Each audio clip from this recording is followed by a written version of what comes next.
శాంతి. ఈరోజు జూన్ 23వ తేదీ 2026.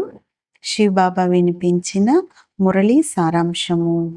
మధురమైన పిల్లలు, మీరు మహా సౌభాగ్యశాలురు. ఎందుకంటే ఇప్పటి వరకు ఋషులు మునులు ఎవరు కూడా చదవని చదువును ఇప్పుడు భగవంతుడు మీకు చదివిస్తున్నారు అంటున్నారు బాబా.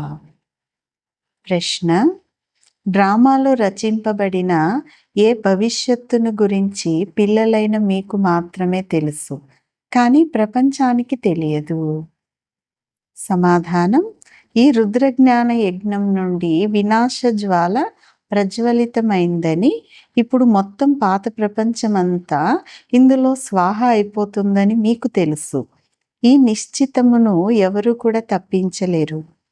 ఇది ఎటువంటి అశ్వమేధ అవినాశి రుద్ర యజ్ఞం అంటే, ఇందులో మొత్తం సామాగ్రి అంతా స్వాహ అయిపోతుంది. మళ్ళీ మనం ఈ పతిత ప్రపంచంలోకి రాము. దీనిని ఈశ్వరుడి యొక్క రాత అని కాక డ్రామా రాత అని అంటారు.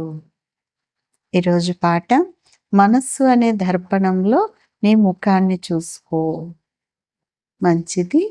మధురాతి మధురమైన అపురూపమైన పిల్లలకు తల్లి తండ్రి బాప్దాదాల యొక్క ప్రియ స్మృతులు మరియు గుడ్ మార్నింగ్. ఆత్మిక తండ్రి ఆత్మిక పిల్లలకు నమస్తే. ఆత్మిక పిల్లలు ఆత్మిక తల్లి తండ్రికి ప్రియ స్మృతులు, గుడ్ మార్నింగ్ మరియు నమస్తే నమస్తే. ధారణ కొరకు ముఖ్యమైన సారం. మొదటి పాయింట్: సుఖధామంలోకి వెళ్ళేందుకు మీ స్వభావాన్ని దివ్యంగా తయారు చేసుకోవాలి. డ్రామా ఆది మధ్య అంత్యం యొక్క రహస్యాన్ని బుద్ధిలో ఉంచుకొని హర్షితంగా ఉండాలి. అందరికీ ఈ రహస్యాన్ని అర్థం చేయించాలి అంటున్నారు బాబా. రెండవ పాయింట్: స్వరాజ్యాన్ని తీసుకునేందుకు ఈ అనంతమైన యజ్ఞంలో జీవిస్తూనే మీ తనువు మనస్సు ధనములను స్వాహ చేసుకోవాలి.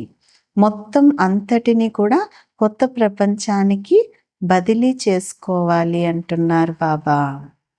ఈరోజు వరదానం: తమ మస్తకం ద్వారా మూడవ నేత్రం యొక్క సాక్షాత్కారమును చేయించేవారు సత్యమైన యోగి భవ.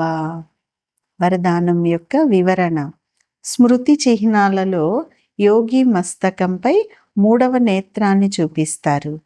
సత్యమైన యోగి పిల్లలకు మీరు కూడా మీ మస్తకం ద్వారా మూడవ నేత్రమును సాక్షాత్కారం అనేది చేయించేందుకు సదా బుద్ధి ద్వారా ఒక్క బాబా సాంగత్యంలోనే ఉండండి. ఒక్క బాబా, రెండవది మనం, మూడవ వారెవ్వరూ ఉండకూడదు. ఎప్పుడైతే ఇటువంటి స్థితి ఏర్పడుతుందో అప్పుడు మూడవ నేత్రం యొక్క సాక్షాత్కారం అనేది జరుగుతుంది. బుద్ధిలోకి మూడవ వారెవరైనా వచ్చినట్లయితే మూడవ నేత్రం మూసుకుపోతుంది. కావున ఎల్లప్పుడూ మూడవ నేత్రం అనేది తెరవబడి ఉండాలి. ఇందుకొరకు మూడవ వారెప్పుడు ఎవ్వరూ కూడా ఉండకూడదు. ఇది అనే విషయం సదా గుర్తుంచుకోవాలి అంటున్నారు బాబా.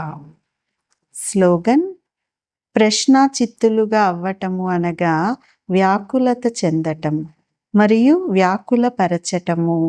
కావున ప్రసన్న చిత్తులుగా అవ్వండే కానీ ప్రశ్నాచిత్తులుగా కాదు అంటున్నారు బాబా.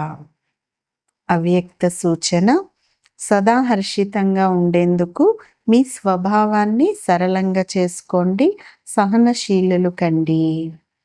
ఎవరు ఎటువంటి కర్మ చేస్తే అలాగే వారి పేరు కూడా వస్తుంది. కర్మ శ్రేష్టంగా ఉన్నట్లయితే పేరు కూడా శ్రేష్టమణి అని వస్తుంది. శ్రేష్టమణిగా అయ్యేందుకు మనస్సు, మాటలు, కర్మలలో సరళత మరియు సహనశీలత గుణాలు తప్పనిసరి. ఒకవేళ సరళత ఉండి సహనశీలత లేనట్లయితే శ్రేష్ఠులు కారు. కనుక సరళత మరియు సహనశీలత రెండు తోడుగా ఉండాలి అంటున్నారు బాబా. మంచిది. ఓం శాంతి.